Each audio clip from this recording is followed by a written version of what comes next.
ముఖ్యంగా ఉమ్, ఉద్యోగస్తులు ఉమ్, ఉద్యోగస్తులు సంఖ్య చిన్నది కావచ్చు, ఉమ్, చాలా బలమైన వాళ్ళు, అవును. బలమైన నోళ్ళు ఉన్నవాళ్ళు, వాళ్ళ విషయంలో చేయకూడని కొన్ని పొరపాట్లు ఈ ప్రభుత్వం చేసింది. ఉమ్, ఉదాహరణకు ఉద్యోగస్తుల సమస్య ఎట్టుంది?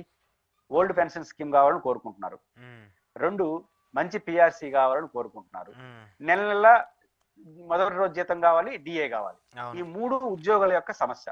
ఉమ్, నిజానికి ఈ మూడిట్లో ఏది టచ్ చేసినా 100 కోట్లే అవును. ఉమ్, ప్రభుత్వానికి ఆర్థిక పరమైన ఇబ్బంది. ఈ ఉమ్, టైంలో ప్రభుత్వం ఏం చేయాలి? ఉమ్, చంద్రబాబు మార్క్ అంటే ఏం చేస్తుంటాడంటే, నాకు తెలిసి రావడం జగన్మోహన్ రెడ్డి గారు ఓల్డ్ పెన్షన్ స్కీమ్ స్థానంలో సిపిఎస్ రద్దు చేసి ఉమ్, జిపిఎస్ తీసుకొచ్చాడు. గ్యారంటీ గ్రాండ్ పెన్షన్ స్కీమ్ ఉన్నంతలో ది బెస్ట్ అది. ఉమ్, చంద్రబాబు గారు వ్యూహాత్మకం కూడా అట కానిచ్చేసినాడు, అంటే అధికార సంతకం పెట్టి పంపించేసినాడు. ఉమ్, నిజంగా జరిగిపోయింటే అడిగి అయిపోయినాయి, ముందు కొన్ని రోజులు తిట్టుకుంటారు, వదిలిపోయింటారు. ఉమ్, ఈ కొన్ని పత్రికలు, ఆయన కోసమే పనిచేస్తున్న పత్రికలు, ఇంకా జగన్ అధికారులు ఉన్నారు, అవును. లేకపోతే జీపీఎస్ ని కంటిన్యూ చేయాలని చెప్పారు. లేకపోతే ఆ ఉమ్, జీపీఎస్ ని వెనక్కి తీసుకున్నారు. అవును. ఇప్పుడు ఏంటి తెలుసా అశోక్ గారు? ఉమ్, ఉద్యోగస్తులు ఏమంటారు? సరే నువ్వేదో ఇయ్యి అంటారు, అంతే కదా. అది వద్దన్నావు కదా, నీదేంటి ఇయ్యి అంటారు. యాడిచ్చేది? ఉమ్, ఓల్డ్ పెన్షన్ స్కీమ్ ఇవ్వలేడు, సిపిఎస్ కొనసాగించలేడు, ఉమ్, జీపీఎస్ తీసుకొస్తే మళ్ళీ అది రద్దు చేసి మళ్ళీ కొత్త ఏది నువ్వు ఇచ్చేది అంటారు. అవును. కాబట్టి జరిగిపోయేదాన్ని ఆ మీడియా చేసిన వ్యవహార శైలి వల్ల మళ్ళీ మొదలు తెచ్చుకున్నాడు. ఓకే. రెండు, జగన్మోహన్ రెడ్డి గారు పిఆర్సీ కమిషన్ వేశాడు. ఉమ్, పిఆర్సీ కమిషన్ కాల పరిమితి ఉండదు అశోక్ గారు, ఉమ్, అది ఎప్పుడైనా ఇవ్వచ్చు. ముఖ్యమంత్రి గారు ఇప్పుడు అప్పుడు వస్తున్నది, ఉమ్, వాళ్ళు ఇచ్చింది మనం ఇవ్వాలని రూల్ కూడా ఏం లేదు. దాన్ని రావడం ఇంకా జగన్ కమిషన్ అని అన్నారు, రద్దు చేసేసినాడు. ఇప్పుడు ఉమ్, ఉద్యోగస్తులు ఏం కోరుకుంటున్నారు తెలుసా?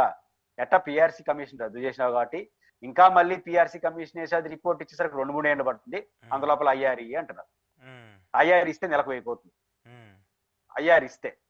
కాబట్టి ఇప్పుడు అదే పిఆర్సీ కొనసాగుంటే 1 ఇయర్ తర్వాత రిపోర్ట్ తీసుకొని ప్రశాంతంగా చేసుకోండొచ్చుగా.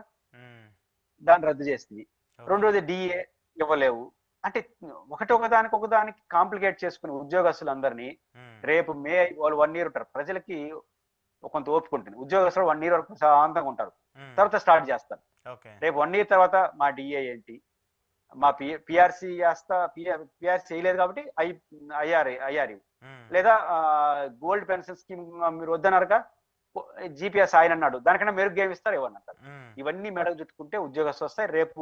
అందుకే చంద్రబాబు నాయుడు గారు ఉద్యోగ ఉపాధ్యాయులతో ముందు ఉన్నటువంటి గోదావరి గ్రాడ్యుయేట్ ఎన్నికల్లో చాలా సీరియస్ గా తీసుకుంటున్నాడు. ఉమ్, తెలుగుదేశం ఇప్పుడు నాకున్న అంచనా ప్రకారం గుంటూరు, కృష్ణా, గోదావరి జిల్లాలో జరిగే గ్రాడ్యుయేట్ ఎన్నికల్లో, ఉత్తరాంధ్రలో అనుకుంటా టీచర్ ఒకటి, అవును. అవును. వీటిలో జరిగే ఎన్నికల్లో ఫెయిర్ గా జరిగితే తెలుగుదేశం ఓడిపోయే అవకాశం ఉంది. ఫెయిర్ గా జరిగితే జరిగితే అంటే ఇక్కడ వైసీపీ పోటీ చేయట్లేదుగా, దానికి పెద్ద ఇబ్బంది బలమైన ఏమి ఉండదు అభ్యర్థులు, కదా. వైసీపీ కన్నా బలమైన అభ్యర్థున్నారు. లక్ష్మణ్ అవునా? రావు గారు బలమైన అభ్యర్థి, గుంటూరు ఆల్రెడీ సిట్టింగ్ ఎమ్మెల్సీ అని 2 సార్లు గెలిచాడు, ఉమ్, మంచి పేరున్న వ్యక్తి. కాబట్టి ఓకే. బలమైన అభ్యర్థులు ఉన్నారు, కానీ ఉమ్, వాళ్ళకి బలమైన మజల్ పవర్ లేదు. అంటే పోలింగ్ బూత్లు గొడవ చేయడం, తెలుగుదేశం ఏదైనా ఫిజికల్ గొడవ చేస్తే ఎదుర్కొనే శక్తి లేదు, కానీ ఉమ్, మెంటల్ పవర్, నైతిక పవర్ బాగున్న వాళ్ళే. ఓకే. కానీ 2 సమస్యలు ఉన్నాయి. అన్ని ప్రశాంతంగా జరిగి జగన్మోహన్ రెడ్డి గారు 1.5 year క్రితం ఎన్నికలు జరిగి ఓడిపోతే ఉమ్, దాని ప్రభావం ఏం పడింది మనం చూసినాం. అవును. గ్రాడ్యుయేట్ టీచర్స్ అవును. ఇంట్లో ఉమ్, 4 ఏళ్లకు ముందే ఓడిపోతే ఎంత డిఫెక్ట్ వెళ్ళిపోతుంది. చాలా. అలాగని ఓడిపోతామని భయంతో నానా గొడవ చేశాడు. ఇప్పుడు మున్సిపాలిటీలో గొడవ చేస్తున్నారు కదా, కార్పొరేషన్ మేయర్లు, ఇట్లా గొడవ చేశారు అనుకోండి, ఉమ్, టీచర్లు భయపడిపోతారు, ఉద్యోగస్తులు కదా, అవును. భయపడిపోయి కసి పెంచుకుంటారు. ఓకే. రేపు జరిగేది ఒక ఘటన జరగని. ఇప్పుడు తిరుపతి మేయర్, డిప్యూటీ మేయర్ విషయంలోనే ఎక్కువ గొడవ జరిగింది, ఉమ్, కానీ రాష్ట్రం అంతా ఏం చర్చ జరిగింది? అయ్యో ఇంత అన్యాయం అన్నది. ఈరోజు ఉమ్, తునిలో జరిగింది, రాష్ట్రం అంతా గొడవ, అది చిన్న విషయం. అవును. అట్లే ఈ మొత్తం ఎన్నికల్లో 1-2 చోట్ల జరగరాని ఘటనలు జరిగిపోతే ఉమ్, వీళ్ళు దౌర్జన్యం చేసి గెలిచినారు అని ఆ ఉద్యోగ ఉపాధ్యాయులు శత్రువులు అయిపోతారు. గెలిస్తే ఒక సమస్య, ఓడిపోతే ఇంకో సమస్య. ఉమ్, ఎందుకు భయపడుతున్నారు? ఉపాధ్యాయ ఉద్యోగులకి ఇది రాంగ్ సిగ్నల్ వెళ్ళిపోతే రేపు 4 ఏళ్ళు ఎట్లా ఆగాలి? ఓకే. కాబట్టి ఇవన్నీ కొని తెచ్చుకున్న సమస్యలేగా. ఉమ్, ఇంకా చంద్రబాబు మార్క్ రాజకీయం ఆడుంది. కాబట్టి అట్లాంటి కీలకమైన కొన్ని సెక్షన్స్ విగరస్ గా జగన్ ఓడిస్తామని ముందుకొచ్చిన వాళ్ళు గ్రామ సచివాలయ సిబ్బందితో గొడవ పెట్టుకున్నారు. అవును. వాలంటీర్లు వాలంటీర్లు నెట్టేసి దూరం అయిపోయారు అందరూ. ఇట్లా కొన్ని నోరున్న సెక్షన్స్ దూరం చేసుకోవడం. ఇప్పుడు రాజకీయాలు కూడా రోజు వాళ్ళని కొట్టేస్తాం, వీళ్ళని కొట్టేస్తాం, కొట్టేది కొట్టుకోండి, ఉమ్, చట్ట ప్రకారం చేసుకోండి. ఉమ్, ఇప్పుడు వల్లభనేని అంశని అరెస్ట్ చేసినారు, ఉమ్, ఎస్ఐ కొట్టాడంట, ఉమ్, లోపల నీళ్లు తాగినారంట, అవును. బెదిరించారు. ఆ, ఏం చెప్తున్నారు మీరు? ఆ, అంటే రఘురామ కృష్ణరాజు గారు చెప్తున్న దానికి ఆధారాలు లేవు. ఉమ్, ఇప్పుడు మీరే చెప్పేస్తున్నారు రఘురామ కృష్ణ నన్ను కొట్టాడానికి ఆధారాలు ఈ రోజుకి లేవు, ఏం జరుగుతుందో చూడాలి. ఉమ్, అంటే మీరు డైరెక్ట్ చెప్పేస్తున్నారు ఎస్ఐ కొట్టిందంట అని. లోపల సినిమా చూపిస్తున్నారు మీడియానే చెప్తుంది. సాక్షి వాళ్ళు చెప్తే వీళ్ళు అట్టగా ఎట్లా చెప్తారు అనుకోవచ్చు. అవును. వాళ్ళే చెప్పిన తర్వాత నిజం అనుకుంటారు కదా. ఆ యాడికి దారితీస్తుంది పరిణామాలు. కానీ ఇవన్నీ కూడా తెలుగుదేశం పార్టీకి మైనస్సే. ఖచ్చితంగా రాధాకృష్ణ గారు చెప్పిన దాంట్లో వాళ్ళు తీసుకుంటే మంచిది. అంటే ఇక్కడ జగన్ ట్రాప్ లో కూటమి సక్సెస్ఫుల్ గా పడిపోయింది అనుకోవచ్చా? ఎందుకంటే హామీలకు సంబంధించి కావచ్చు, ఉద్యోగులకు సంబంధించి కావచ్చు, ప్రస్తుతం జరుగుతున్న కక్షలకు సంబంధించి కావచ్చు, ప్రీ ప్లాన్డ్ గా జగన్మోహన్ రెడ్డి తన చుట్టూరు రాజకీయం మొదలు పెట్టుకోవడం, అంటే ఆయన చేయకుండానే కూటమిని తన చుట్టూ రాజకీయం చేసే విధంగా ఇంప్లీట్ చేశారనుకోవాలా?